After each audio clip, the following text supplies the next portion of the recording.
Do we have to tune all the violin pieces in order to make a great sounding violin? Stay tuned and I will tell you everything about this very interesting detail about violin making.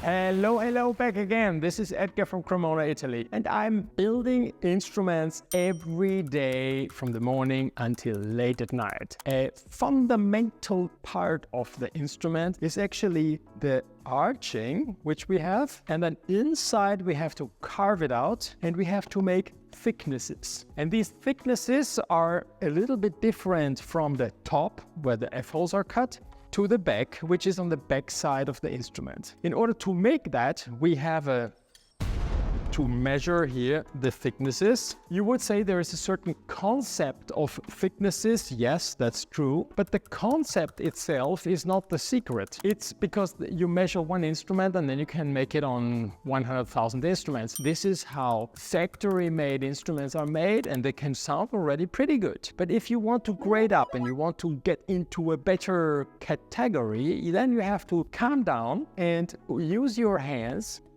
tap a little bit. The material itself, the piece itself, gives you some response. There are several systems. One system in the very beginning is, since you don't have any records you can rely on and you can compare, that you just stick on measurements which are in books, posters, and you make your instruments. And then the more you make, the more you understand that from one piece to another, there are some differences. Now, after I made these thicknesses for a few years, and then I heard about Hutchin's system, which is a very interesting method. It's nothing else that every piece is vibrating in different frequency, in a different way. Every object around us has a certain frequency, an idle frequency. So Hutchin's invented a way that she puts these plates on top of a loudspeaker on some foam squares, puts some metal dust on it, and then puts the frequency. So now then she has frequencies, starts at 100 and something frequencies and goes up all the way to 300 something hertz. Now, in violin making, after you work a lot, you can certainly work with all the modes, but there are too many modes, and every mode is designing a different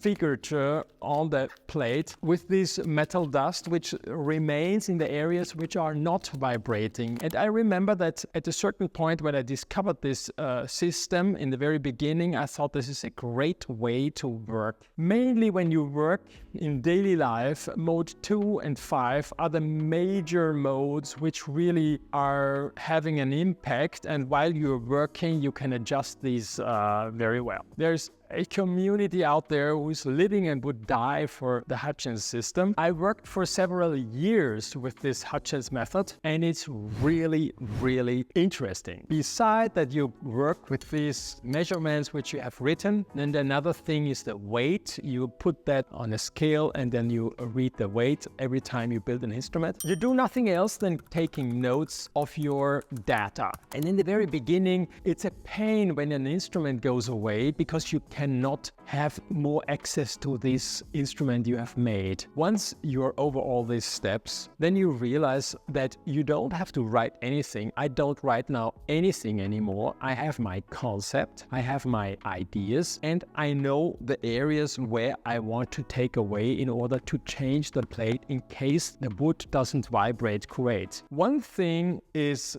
to have this system and to work with it, and there are other methods out there. The major problem with all these methods, and now probably the Hutchin's community will me, like it is also if you only work on a certain specific measurement, weight, thickness, frequencies, is always that at a certain point you only work for this mode, for this other mode, for this measurement, and you somehow reduce the liability of yourself to just memorize what you feel. You somehow put your feelings on the side, and this is actually, from my point of view, of all these methods, the biggest problem. Years ago, I met a person in Austria who worked with semiconductors, and he told me that he can adjust the sound of the violin with semiconductors. Now, if you know me, you would say, Edgar, I don't believe in this, this is too spooky. For me, indeed, it was very spooky, but I have to admit it really worked. I worked with them together for a certain period of time, not too long, and then I discovered again that myself, I didn't force myself too much, because then I just thought, yeah, you know, then they will adjust the violin. It works, but I just think this is this is the duty of a good violin maker. Violin making in a certain level is somehow something that you have to rely on the ability and experience and all the data from the past instruments made, and then you are able to create a great sounding instrument. So it's everything else than all science. Even so, I would love to tell you that it's all science, but if it would be like this, then probably big factories would rely on this science and would make much more with this high sophisticated machinery. I think human being is probably the most precise machinery which exists, and that's the reason also why these high-level instruments are so expensive, because by buying an instrument from a master like me, you do nothing else than you buy all his experience, all his past instruments made already. So when Enzo Ferrari said the best car I'm building is the one I will build for you, same is for violin making. The best violin is not this or that one. The best violin will be the one which I will build for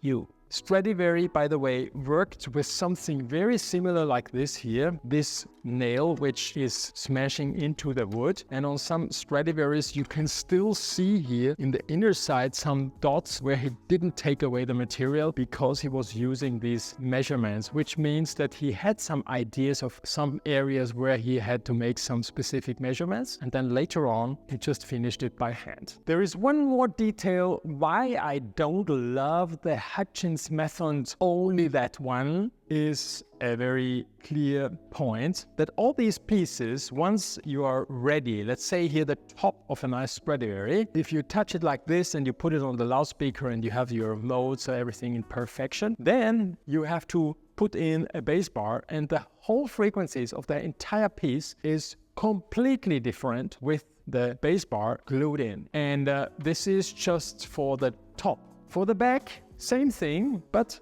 as for the top, you have to take the ribs and then you glue them on it. With ribs glued on, you put it on the loudspeaker, what I all did already. These modes, again, are completely different again. And I've never seen these super Hutchins freaks tuning with the ribs. There might be some, and probably they will leave immediately a message down there that what they all do and how they do it. I used it at least for 10 years in my career. And at the very end, I can just tell you that there is no guarantee for a great sounding instrument. There are so many other steps in the building an instrument which influence the outcome, the final result of your instrument, that it's just a different way of approach which could be integrated in your construction but are not the main decision maker on how to make your thicknesses of a great sounding instrument. This is the point where I want to come. So I don't want to be now the one who doesn't like the Hutchins method. I don't use it at the time. I completely rely on my hands and my feelings and my memorizing all this data. I really think this was an interesting video and I hope you appreciate it. If you want to make your own instrument and you want to go a little bit more into detail, then you should definitely become a student of my violin making online academy. This is a great way to learn it. And if you just are interested and you want a great sounding instrument, then you should actually consider searching a great instrument which we will build for you. Thanks for watching. See you next time. Ciao, ciao. Bye bye. Ciao, ciao.